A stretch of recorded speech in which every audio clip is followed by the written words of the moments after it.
বিসমিল্লাহির রহমানির রহিম। আসসালামু আলাইকুম প্রিয় দেশবাসী। আমাদের মাননীয় প্রধানমন্ত্রী তারেক রহমান সাহেব জামাত ইসলামরে স্পিকারের পদ দিতে চাইছে। এই জামাত ইসলাম হলো স্বাধীনতার বিপক্ষের দল। তাগরে কেন আমাদের প্রধানমন্ত্রী স্পিকারের পদ দিতে চায়, এটা আমরা সাধারণ যারা দেশের জনগণ আমরা এটা মোটেও ভালো চোখে দেখি না। জামাত ইসলাম হইল দেশের স্বাধীনতার বিপক্ষের দল, তারা হইল গ্যাংস্টারের দল। জামাত ইসলামরে স্পিকারের পদ দিতে চাইছে, জামাত ইসলামে কইতেছে যে স্পিকারের পদ তারা নেবে না।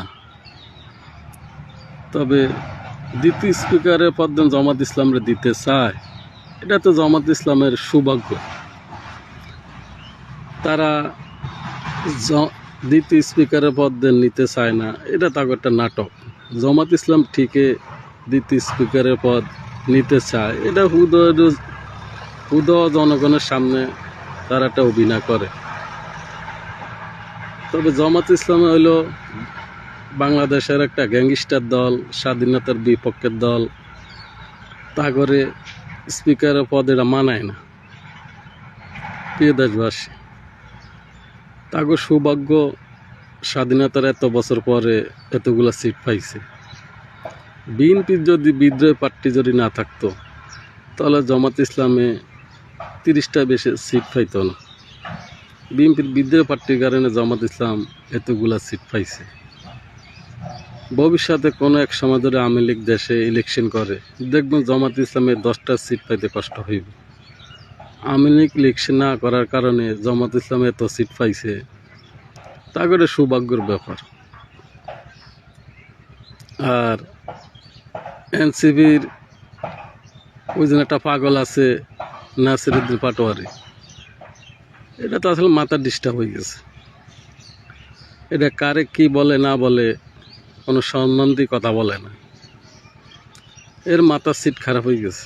এ পুরো পাগল, কারে কি বলে না বলে উল্টাপাল্টা কথা বলে।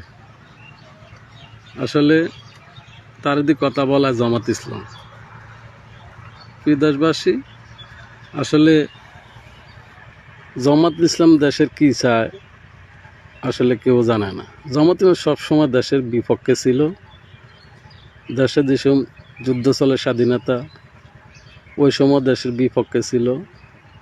জামাত ইসলাম এত ভোট পায় না। জামাত ইসলামে এত ভোট পাইছে একমাত্র বিএনপির বিদ্রোহী পার্টির কারণে। আর এই যে 6 জন ছাত্র দিচ্ছে এনসিপির, এগুলা সব জামাত ইসলামের ভোট আছে কিছু। আর এনুস সরকার তা করে জিতে এনেছে। তারা এত সিট পাওয়ার কোনো পেলোয়ার না, তাকে তো জামানতে বাতিল হয়ে যাওয়ার কথা। তবে জামাত ইসলামে যে আন্দোলন করে, এসব আন্দোলনে কোনো কাজে হবে না।